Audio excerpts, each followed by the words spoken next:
Le soleil du matin chatouillait la fenêtre de la cuisine et papa Barnabé se préparait pour une mission très spéciale.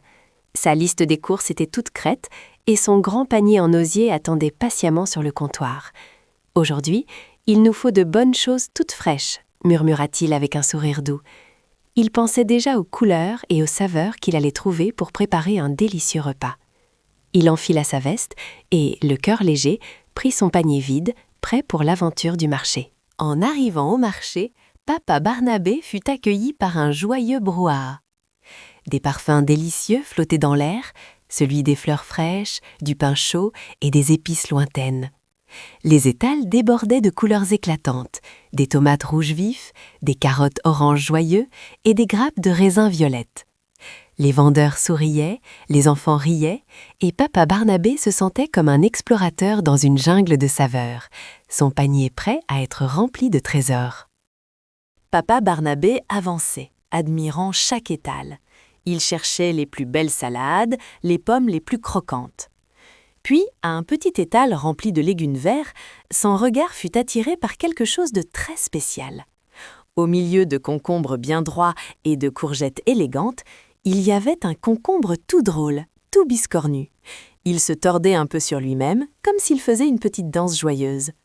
Papa Barnabé ne put s'empêcher de sourire. Doucement, papa Barnabé tendit la main et prit le concombre biscornu. Il le tourna dans tous les sens, amusé par sa forme unique. « Oh, mais tu as un concombre artiste, toi » dit-il à voix basse.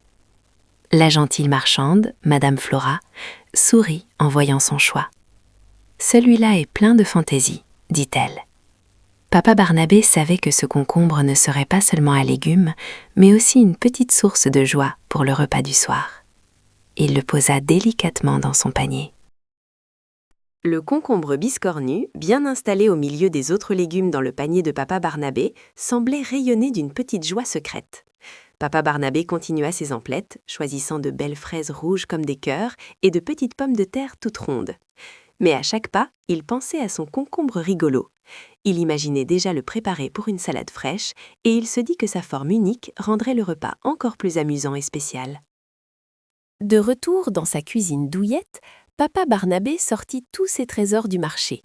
Il lava délicatement chaque légume et le concombre biscornu, une fois propre, semblait encore plus espiègle.